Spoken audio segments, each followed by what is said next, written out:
hope to talk about a little bit today is this idea of leader, which was something that when you're a consultant, you all need a phrase, right? We all know that. So I was on the submarine. My story in a nutshell.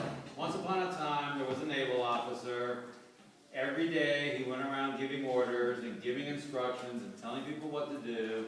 One day, he gave an order that didn't make any sense, and his people tried to do it anyway.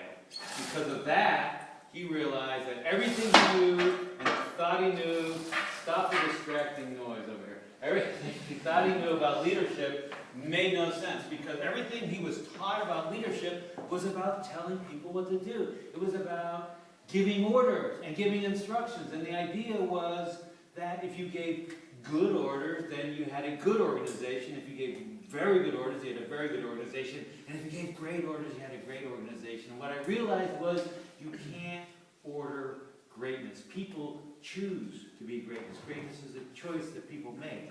So if it's a choice, if you went to any boss and said, is greatness something you can order? They would say no. Then why do you order your people around? Because we don't want greatness. We just want compliance.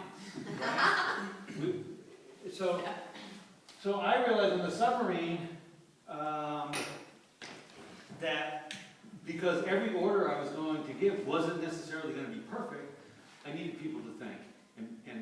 And I wanted them to strive for greatness. They came to work a bit miserable. They came to work hoping not to make a mistake. They came to work with the idea that they were going to avoid failure, not achieve something. And avoiding failure puts you in a bad place because it biases you towards inactivity, it biases you towards avoiding decisions, and you always fail at avoiding failure because there's always failure.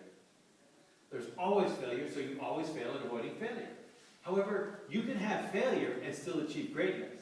So greatness is something that you can achieve, and people get up early for greatness.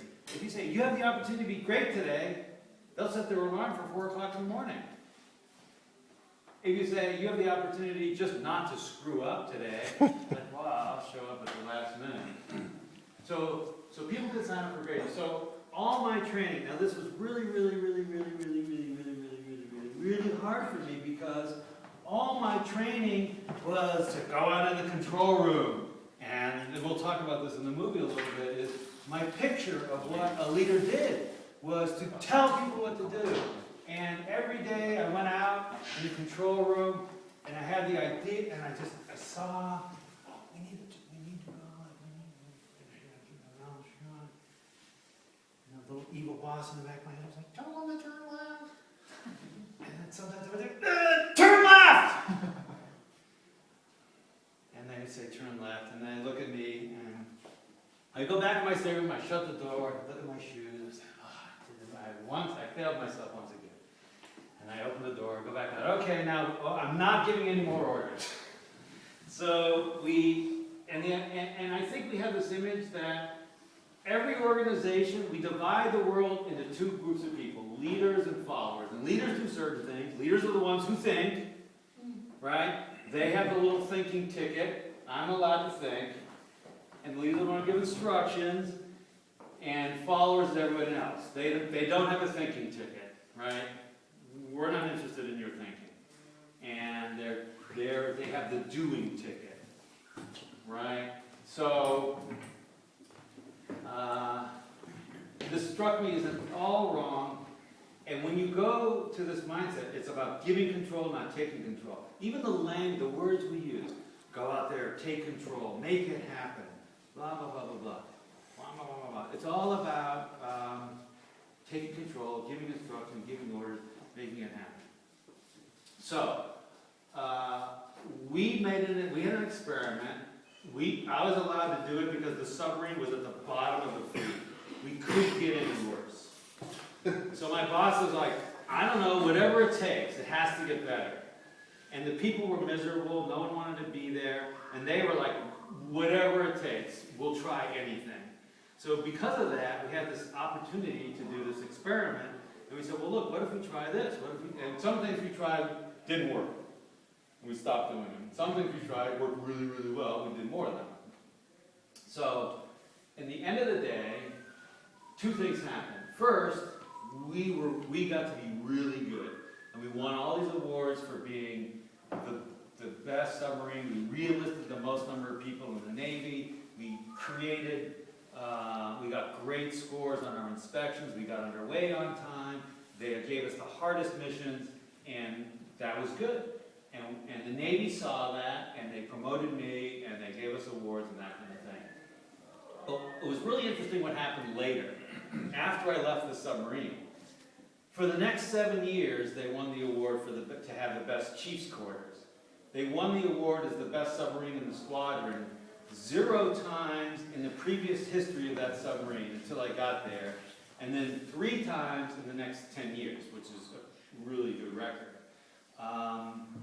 The people on the submarine, the officers were selected to be future commanding officers at a highly disproportional rate. We calculated that if it happened just by chance, it's a 1 in 100-year occurrence. The number of officers, the fact that we had 10 officers from my just one wardroom. So it's probably not chance, because I never won a lottery ticket, so I probably didn't win this. So, but the Navy didn't see that, because it played out over a decade. It played out over 10 years. It plays out over a long period of time, and the Navy isn't saying, oh look, all these officers who had this one experience are all now doing really, really well. All these people are doing really, really well. This ship, even though that guy wasn't there, is doing really, really well. We have the idea that when the leader leaves, okay, here's a test. Person goes to an organization, takes over. Performance goes up. Person leaves, performance goes down. What's our assessment of that person? How would the press deal with that? They would say, he was great. They would say, oh, we miss Christian. He was so good while he was here. Everything was great. And then he was a great leader. Wasn't he a great leader? And I will say, look, Christian was a great person. He was a great achiever. He was whatever you want. But I part company with you would say he was a great leader. Because had he been a great leader, he would have taken whatever goodness is in his head and he would put it in the people, the other people. I say we put it in the people and the practices of the organization, not in the personality. So when Christian leaves and things go down, we don't talk bad about Christian. We say, yeah, he was good. But we just say, he wasn't a leader. It's like I'd say, you weren't a cobbler. You didn't make shoes. So it's not like a judgmental thing. It's just, that's not what leadership is. You leave, things go well. Now we can say, yes, he was a great leader. And a cobbler, or whatever else he was. So this fundamentally changed my whole idea of leadership, and I carry around my Naval Academy leadership book, which talks exactly about how leadership is about controlling people and giving orders. And it's just horrible. When I read it now, it's just like horrible. So I wrote a book, and I had to come up with a phrase, because you need a phrase as a consultant, and this is a phrase that I came up with to capture all that I talked about. And then the thing that got really exciting for me, 2 things, was one, then I started learning that there's science that actually showed the stuff that I was doing by accident, actually there's a reason in your brain that it worked. And the second thing is, when I met these guys, and I didn't know how to spell Agile.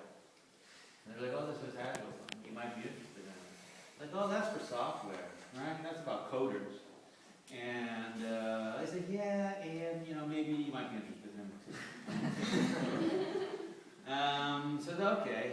And so I got a book on Agile, and I heard like page 1. I said, yes, because I think it's if you think about a group of people who you can't control, who you need to get thinking, coders are sort of, they sort of crystallize all that. They're sitting there at the computer, so we can't control them. The bosses don't know how to code it. I mean, they have no idea. It's like, they can't control them.